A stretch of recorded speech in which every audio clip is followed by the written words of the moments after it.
This was about wrongdoing, and the idea that that complaint, which was intended for Congress, should instead end up in the White House is disturbing beyond belief. House Democrats are wasting no time in their investigation of U.S. President Donald Trump, saying they'll hear directly from the whistleblower soon.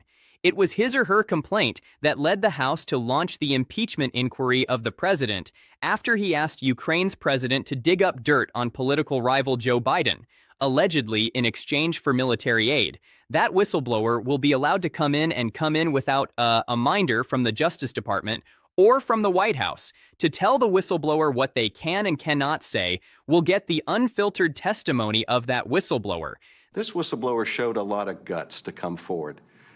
And the fact that what the whistleblower related came from third parties doesn't make it less credible when that information is borne out. And here, what the whistleblower reported about the president's communications with President Zelensky turned out to be right on the mark. This is absolutely devastating for Kash Patel.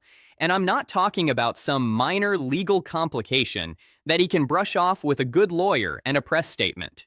I'm talking about a federal court essentially opening the door to his potential arrest and prosecution, clearing away the legal obstacles that might have protected him, and creating a pathway where Congress could literally have him dragged into custody if he continues refusing to cooperate with their investigations.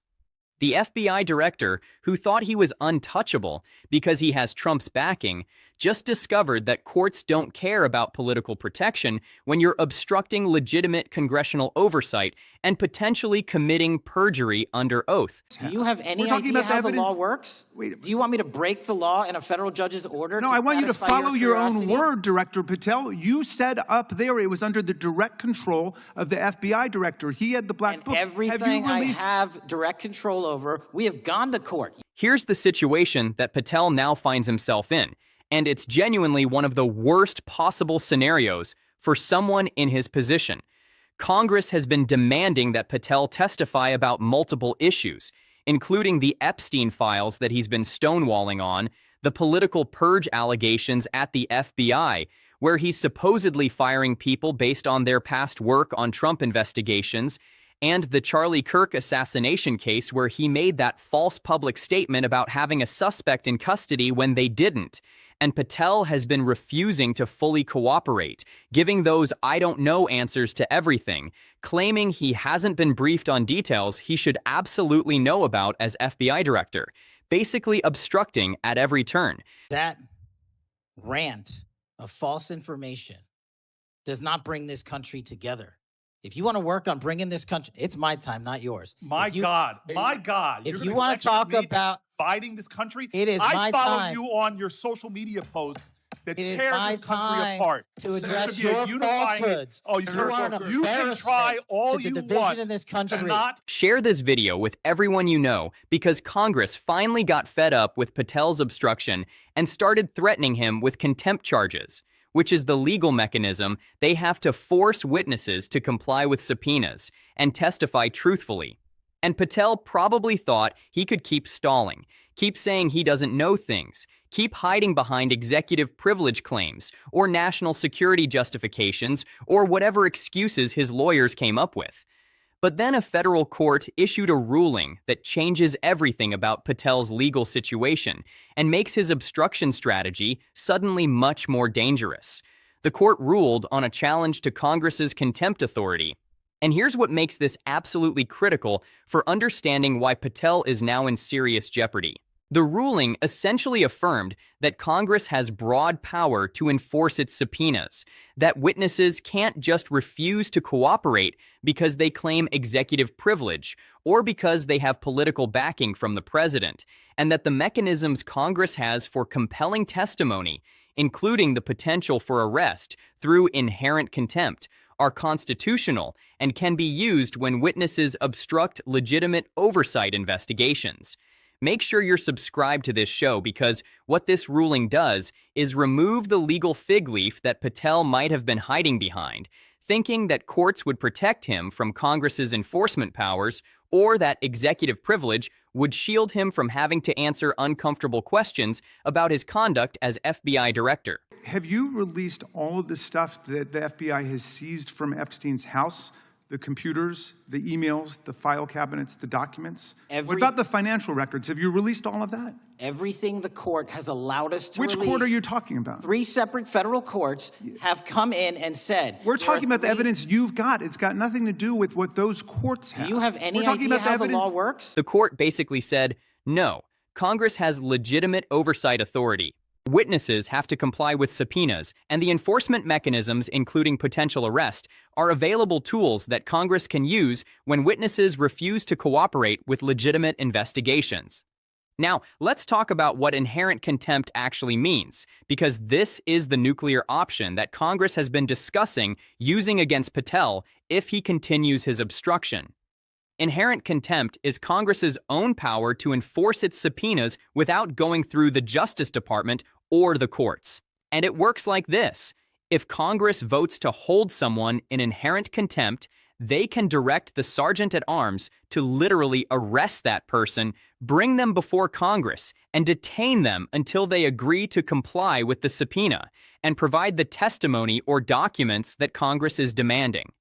This isn't some theoretical power that exists only in history books, even though it hasn't been used successfully in decades. This is actual constitutional authority that Congress has, and members have been openly discussing whether to invoke it against Patel, specifically because of his continued obstruction on multiple fronts. And what this court ruling does is confirm that Congress has this power, that it's constitutional, and that witnesses can't escape it by claiming they're protected by their relationship with the president or by executive privilege or by any other legal theory that might have created uncertainty about whether Congress could actually follow through. Think about what that means for Patel's situation right now. He's been stonewalling on the Epstein files, refusing to release documents that Congress has the legal authority to demand, claiming that the review process is ongoing and that he hasn't been fully briefed even though he's the FBI director. And those files are literally in FBI custody. He's been obstructing inquiries into the political purge at the FBI, saying he doesn't know the people he fired, even though there are lawsuits with documentation showing he personally made those decisions. He's been unable or unwilling to explain the false statement he made about the Charlie Kirk case, claiming he doesn't remember the details of one of the highest profile investigations in the country. And Congress has been documenting all of this obstruction, building a record of Patel refusing to cooperate and warning him that continued refusal will result in contempt proceedings. And now, this court ruling comes down and essentially tells Patel that if Congress decides to move forward with contempt, if they vote to invoke inherent contempt and have him arrested, the courts aren't going to stop it. The legal path to Patel potentially being arrested and detained by Congress is now clear, and he can't hide behind executive privilege or political protection or claims that Congress is overstepping its authority. And Patel's response to this development tells you everything about how seriously he's taking this threat. According to sources, Patel has been in emergency meetings with his lawyers trying to figure out his options now that the court has cleared the path for Congress to potentially arrest him. He's apparently been reaching out to Trump, asking for help, asking for protection, asking Trump to intervene somehow to prevent Congress from following through on contempt proceedings. And Trump apparently doesn't have good options for how to help Patel in this situation, because this is Congress exercising its own constitutional authority, not something the executive branch can easily block. The timing of this court ruling is particularly significant because it comes right as Congress is ramping up pressure on multiple fronts related to Patel's conduct. The Epstein files deadline has passed with less than 1% of documents released, despite Patel claiming thousands of FBI agents were working on the review. The bipartisan group of senators demanding an audit of the review process is getting more aggressive in their criticism. The lawsuits from fired FBI officials are moving forward with discovery that's going to expose Patel's decision-making process. And now, this court ruling removes one of the potential obstacles to Congress actually following through on contempt if Patel continues refusing to cooperate fully. Make sure you hit that subscribe button, because here's where Patel's situation gets even more complicated and dangerous for him. It's not just contempt that he's potentially facing. There's also the perjury exposure from all those I don't know answers he's given under oath to Congress. If prosecutors or Congress can prove that Patel actually did know things he claimed not to know, that he was briefed on matters he said he hadn't been briefed on, that he lied under oath about his involvement in decisions he actually made, then each false statement potentially becomes a count of perjury. And perjury is a federal crime that carries real prison time, not just political embarrassment or contempt sanctions. So Patel is potentially facing both contempt proceedings that could result in his arrest and detention by Congress, and also criminal perjury charges if his testimony is proven to have been false. That's a vice closing from multiple directions. And this court ruling just made the contempt side of that vice much more immediate and real, because it removed the legal uncertainty about whether Congress could actually follow through.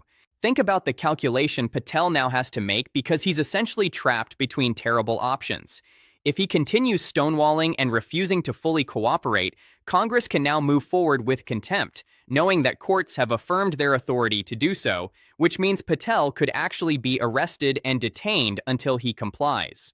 If he starts cooperating and providing full testimony and releasing the Epstein files, he potentially exposes himself and Trump to damaging revelations that could create massive political and legal problems. If he tries to thread the needle by providing some cooperation, but not full cooperation, he risks satisfying nobody and ending up facing contempt anyway, while also providing enough information to create problems. There's no good option for Patel in this situation, and that's exactly why he's apparently screaming at his lawyers and desperately reaching out to Trump for help. Because someone who thought they were protected by political connections just discovered that courts and Congress have power too, and that power can be used against FBI directors who obstruct legitimate oversight, regardless of whether they have the president's backing. Share this video, because the broader pattern here is significant beyond just Patel's individual predicament. This represents courts affirming that Congress has real enforcement power, that witnesses can't just stonewall with impunity, that political protection from the president doesn't shield you from congressional oversight authority.